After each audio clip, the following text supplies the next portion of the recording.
Hey there everyone. I just wanted to take this time to make a quick little unedited video about a problem that I've been having and how I'm going about fixing it. If you've ever played on a stage with other amplified instruments, maybe like a rhythm section, maybe even horns, what have you, you've probably noticed as a string player that it's very hard to hear yourself, which is kind of a problem because we need to, hear ourselves for intonation and other reasons. I think everybody would like to be able to hear themselves when they're on stage. Usually, when they put mics on strings, they just have to be really sensitive so that the strings can compete with these other amplified instruments, and with that comes a lot of risk for feedback. So there's only so much signal that can be put in the monitors before everything just starts to feedback, and oftentimes that amount is just not even close to how loud it needs to be. I find that I can barely even tell if the monitor is on most of the time, but that's just it's just how loud they can go. So I have a bit of a solution here so that you can still hear everything that's going on stage, but you can also have your own signal separate. So what you're going to need, I'm not sponsored by any of these companies, I would love to be. You can hit me up, you can find me on my website, dannyc.com. You're going to need some sort of pickup. Some instruments come built in with pickups, most of them don't. I like to use the Realist. I think they make them for violins and violas as well.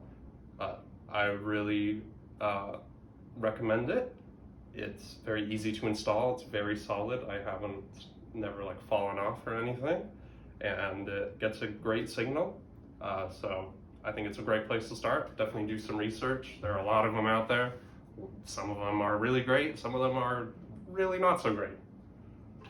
The next thing you are going to need is some sort of DI box or some sort of preamp. This is an LR Baggs acoustic DI. Again, I would highly recommend this for string players. I think it's more tailored towards violins, but it still works great on cello. I think it just helps add a little bit of that resonance, a little bit of that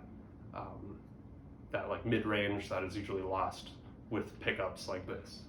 I also just use this, if I'm just plugging straight in and using an amp, and if that's how I'm playing, I would still definitely use this, just in general.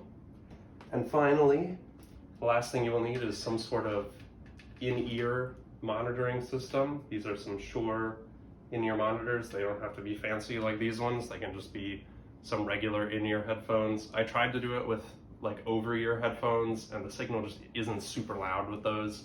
So I would recommend doing the in-ear. That way you can be sure that you'll hear it.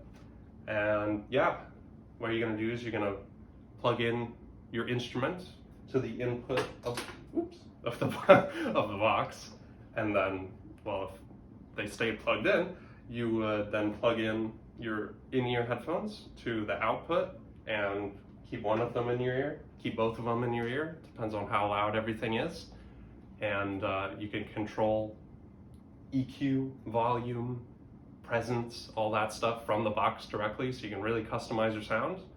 And then, you can also hear everything that's going on stage. And you can still be mic'd, which is perfect. It doesn't get in the way of any sort of miking. I've used, DPAs are the most common. This doesn't get in the way of DPAs at all, even all that stuff. So yeah, that was just a quick little video. I hope you enjoyed. I hope you found it helpful. If you found it helpful, check out some of my other videos. I got a lot of great music on here, great stuff coming. And yeah, thanks so much for watching. Hope you have a great day.